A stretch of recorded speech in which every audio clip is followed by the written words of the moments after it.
Oh, my performance was totally because of him. When I first read the script, I didn't envision me performing Deborah the way it ended up on the big screen here. It was all because of the way Eric came at me as the doctor. So that's where it came from. Sorry. Thank you. First of all, I loved your film. I loved your film. I love the message of it. It was very powerful. Thank you for making it. And yeah, when I got the part as the doctor in Disconnect, I'm first of all nothing like that character in real life. And when we had our first rehearsal, we had our first virtual rehearsal. I already developed my character, I already practiced it, and when I came on Zoom with her and the director and the little girl, and she was kind of terrified of me. And the first day and a half of filming, she would stay away from me. You were scared of me. And then she warmed up to me, realizing that I'm nothing like the doctor in real life. So it was a lot of fun. It was definitely it's always fun when you get to play a role that's nothing like you in real life. And so I really had a good time playing it, and I really just kind of went for it. So it kind of leads to my next question: the most memorable part of set. So if you guys have something that really sticks out for you, I know that's, you kind of mentioned on there, but I wasn't sure if there was anything else too. Who wants to go first? Yeah, I have a few things from this movie. The first thing was that I actually wore the director's pants for the first scene. So when I finished shooting that day, I came out and I said, "Is it okay if I take your pants off now?" Which I thought was really comical. And then the other funny story was that Jason, the director, came to me when we were working on set in the hospital, and he was like, "Hey, listen, so we have this TV, and we think it'll be funny if you carry the TV in." And I'm like, "Oh, okay, cool, where's TV?" He's like, "We're gonna get somebody to help you." I'm like, "No, that's cool. Where's TV?" He's like, "No, we're gonna get someone to help you. It's heavy, you're gonna have to carry it like 30 times. I'm like, "No, that's cool, where's TV?" So he brings me out to the TV, and I pick it up, and I start squatting with it, and I'm like, "Let's go, I got you, don't worry about it." It was really fun. Yeah. Sure. Yeah, so I mean, it was just really cool to see all the cast. Everyone was amazing that I was able to cast, and it was cool to see how much they related, whether or not they were white or black, to the film. A lot of people came up to me afterwards and were like, "This really just hit me hard because of the message of the story, just that your identity doesn't have to technically be one way, and fitting in is a huge part of growing up." And yeah. I have 3 favorite memories of this shoot. The first one involves you. It was after she realized I was nothing like the doctor in real life, and we were shooting our close-ups. When the scene where I really lose it and start screaming at her, when the camera was on her, I purposely put my hand up like this. She just kind of went, "Ah!" So it was kind of fun to get that reaction of you.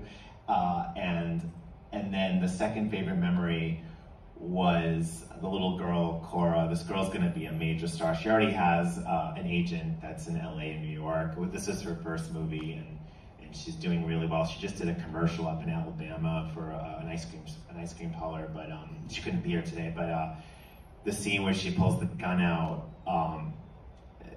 you didn't see this because it was on her close up. My character had a look on my face like, "Oh man," you know? And when we yelled cut, she looked at me and she's like, "Why are you staring at me?" And I'm like, "That's what my character would do." And then the third favorite memory was Patrick, who is the son, who played Eli, was lying on the bed, and I have a thermometer as a prop, and I'm like pushing it into his head, and I kind of got really into the character, so I was really pushing the thermometer a little too hard into his head, so yeah. Oh my. So my next question for you guys is, what's next? We'll see. I'm in the process of writing, so nothing right now, but we'll see. Ooh, can you give some information on what you're writing about, or? Maybe another sequel. We'll see. Yeah. I have 2 films slated to film this year. One is next month. It's just a very short film, and then another one towards the end of the year. It's a sequel to a film that I made with a graduate a graduate from the school. We did the original Toads and Diamonds, and we'll be doing Toads and Diamonds 2 at the end of this year, filming in Atlanta for a week. I just recently wrapped in a short film called No Way Home that I had the lead in, and it was a very cathartic film about someone that loses his mother and is overcoming the pain of that.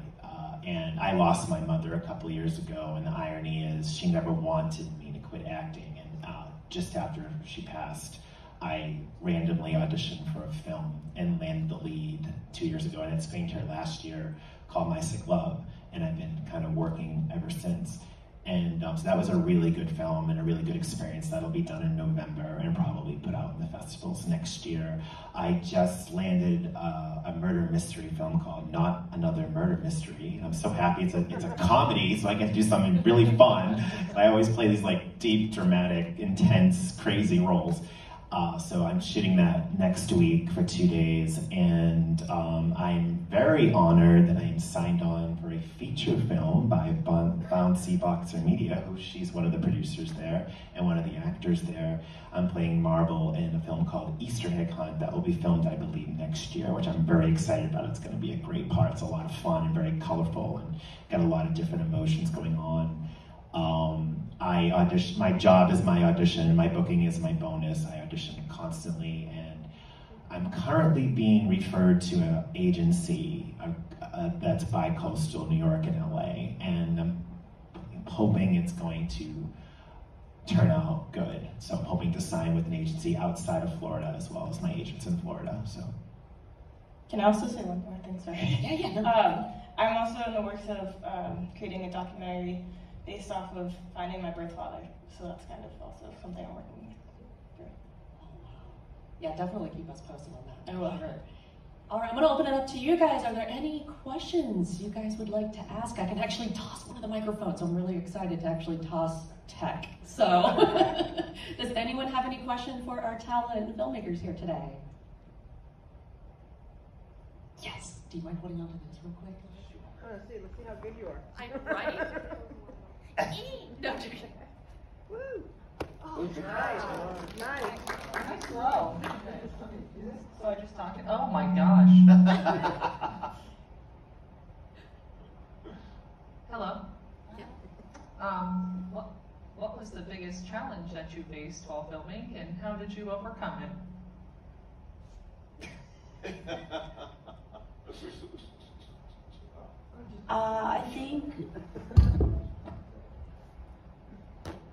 getting to set early in the morning was a big challenge because I'm not a morning person. So that was like arriving somewhere early in the morning and having to be ready to go was a challenge. But maybe on set perhaps was towards the end. We filmed the whole film chronologically, and towards the end we ran out of time and we were in a booked space. The whole studio was booked, and I felt a lot of pressure like to get that that scene where I wake out of the coma. We had to get it in one take basically because we didn't have any time. We stayed later than we were supposed to stay, so it was like I didn't even know if I was doing a good job half the time. So it was like it was hard to have it come to a head and kind of be pushed out the door at the same time for me. So. All this was shot on the University of Tampa campus, and we had one location set for the scene where you can see like in the river, and it was supposed to be in this park, Plant Park, and it ended up that morning, it was a Sunday, the church bells were going off, so we had to like change locations really fast, and we ended up being down by the river. It was a Sunday, so there was a bunch of boats, it was very loud, a lot of people playing music. So that was definitely a challenge getting audio. I'm so surprised the audio came out that well, but yeah, that was probably the biggest challenge we faced.